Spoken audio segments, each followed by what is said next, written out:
24-এ এই দুনিয়ার কোন পলিটিক্যাল সায়েন্টিস্ট একটা অঙ্ক কষে বসছিল যে এই ফ্যাসিবাদের পতন হবে এই বাচ্চাদের হাতে? সবাই তো 24-এ নির্বাচনের পরে বলেছে আরো 5 বছর। কি ভীষণ ইমোশন থাকলে, সেদিনকে আমার সাথে একটা বাচ্চার দেখা হয়েছে, তার বাবা আমাদের সাথে দেখা করতে এসেছে, যে ও প্রথম দিন নামছে, ও 9-এ পড়ে, সারা জীবন গেম ছাড়া কিছু খেলে নাই, বন্ধুদের সাথেও আড্ডা দেয় না, কিন্তু এই রক্ত দেখে সে নামছিল। তার বাবা মা মনে করছে ও খুব খারাপ করে ফেলবে। পরের দিন রাত্রিরে ওরে দুধের সাথে ঘুমের ওষুধ খাওয়াই দিয়ে ওর ঘুম পাড়াই রাখছে। পরের দিন কি হয়েছে আপনি অবাক হবেন, এই বাচ্চা সে ঘুম থেকে উঠে দেখে বিকেল হয়েছে এবং তাকে মিছিলে যাইতে দেয় নাই। সে বাসায় বটি নিয়ে তারপরে বাপ মারে ধরছে, আমার উঠাও নাই কেন। সেই বটি নিয়ে তার বাবা তার সাথে রাস্তায় নামছে। এটা শুনেছি আমি। মানে যে ও যেহেতু নামবেই তাহলে আমি নামি। এগুলো কি প্র্যাকটিক্যাল ছিল? তাহলে এই ইমোশন, বাচ্চার চোখ ঝুলে যাচ্ছে। এখন পর্যন্ত বেওয়ারিশ কতগুলো লাশ আমরা শনাক্ত করতে পারি নাই। মানে আমি জানি যে আমরা এক সময় সঙ্গীহীন হয়ে যাব, আমাদের সাথে কেউ থাকবে না, আমরা সবাইকে হারাই ফেলবো, কিন্তু এতগুলো মানুষের জীবন চিরতরে অন্ধ পঙ্গু।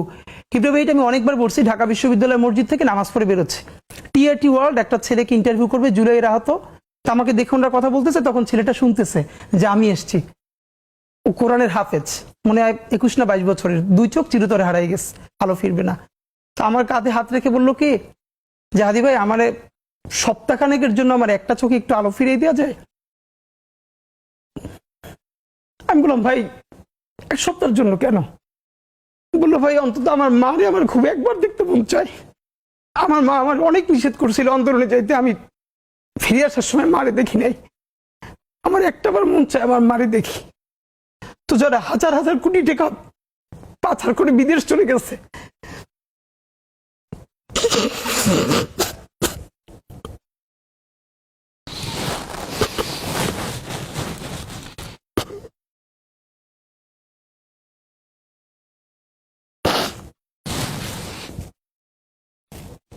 টিস্যুদের ব্যবস্থা করেন। সরি ভাই। Please take your time. Hadi ভাই, এটা আসলেই খুবই ইমোশনাল জায়গা। এখান থেকে আমাদেরকে একটু সামনের দিকে যেতে হবে।